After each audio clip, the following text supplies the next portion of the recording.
The Blue Dahlia is a 1946 film that stands out for its gripping story and memorable characters.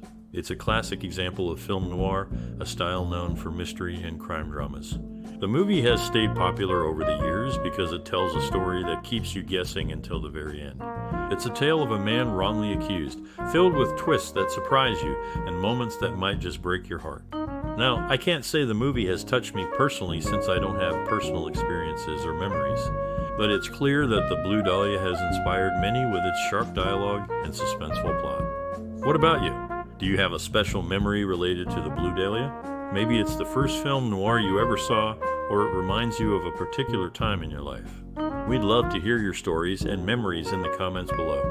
Your experiences add to the rich history of this film and keep its legacy alive.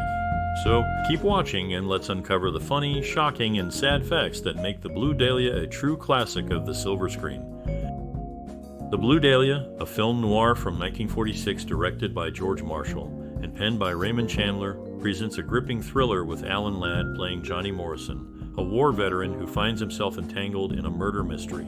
Upon returning home, Johnny discovers his wife's infidelity, and soon after, her untimely death, making him the main suspect. Determined to evade capture and find the real culprit, Johnny's journey is fraught with danger and deceit. Co-starring with Ladd are Veronica Lake, portraying the enigmatic Joyce Harwood, and William Bendix as a war buddy suffering from war-induced trauma. The film weaves a complex narrative filled with dubious characters and motives where fate plays a cruel hand and coincidence stretches the bounds of believability.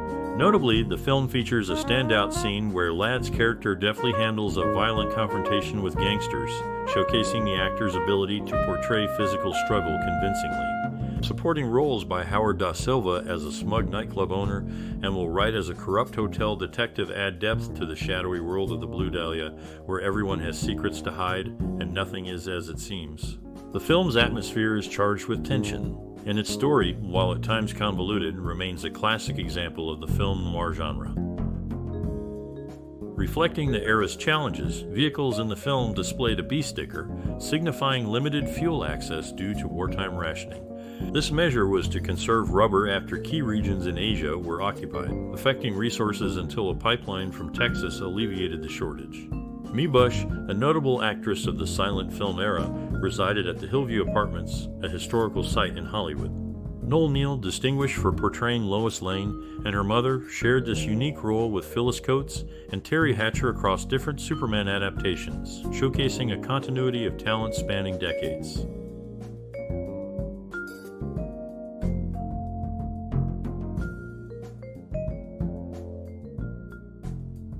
In the world of early Hollywood, personal and professional paths often crossed in serendipitous ways. Such was the case for Anthony Caruso, an actor whose life changed at the Alcazar Theater in 1939. It was there, amidst the transition of plays, that he met Tonia, the woman who would become his wife.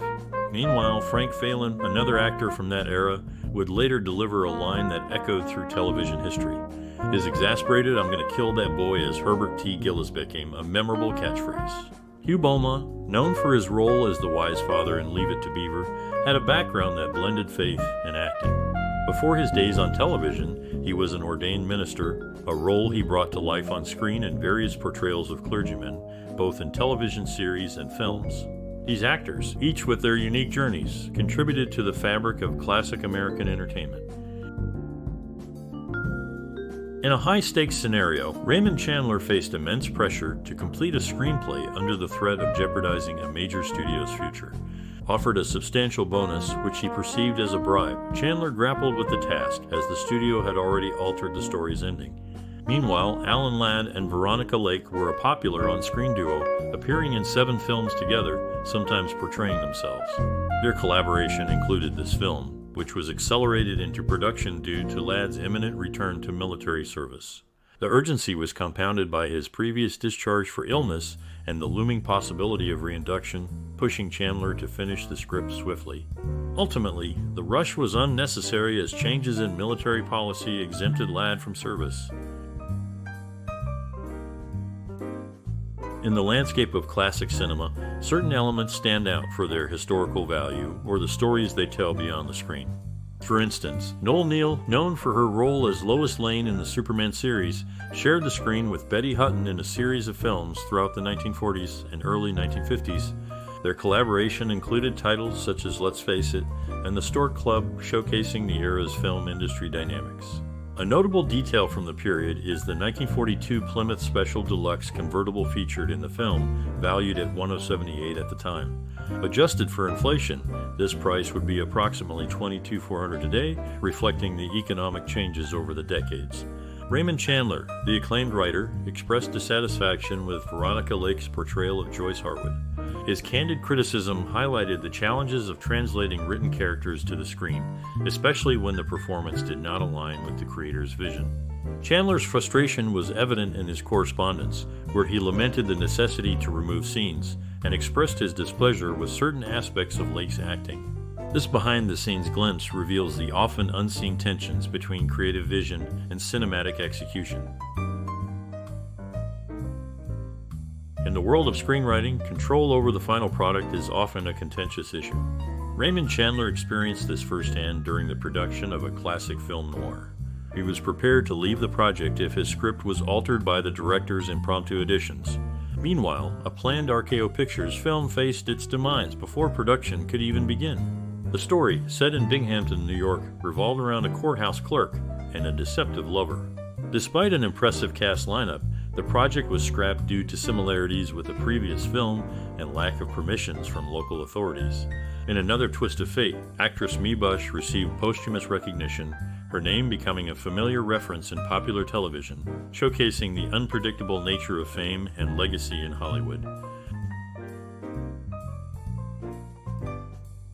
In the early 1950s, Alan Ladd portrayed a prisoner in Botany Bay who experienced keelhauling, a rare and harsh punishment on screen for a leading actor of that era. Despite a lack of critical acclaim, Ladd's appeal with audiences was undeniable, as evidenced by the overwhelming public response during his radio show appearances and the substantial box office earnings of his movies, which approached $55 million in the 1940s. In an unexpected turn during the filming of a fight scene, an actor sustained a real broken foot.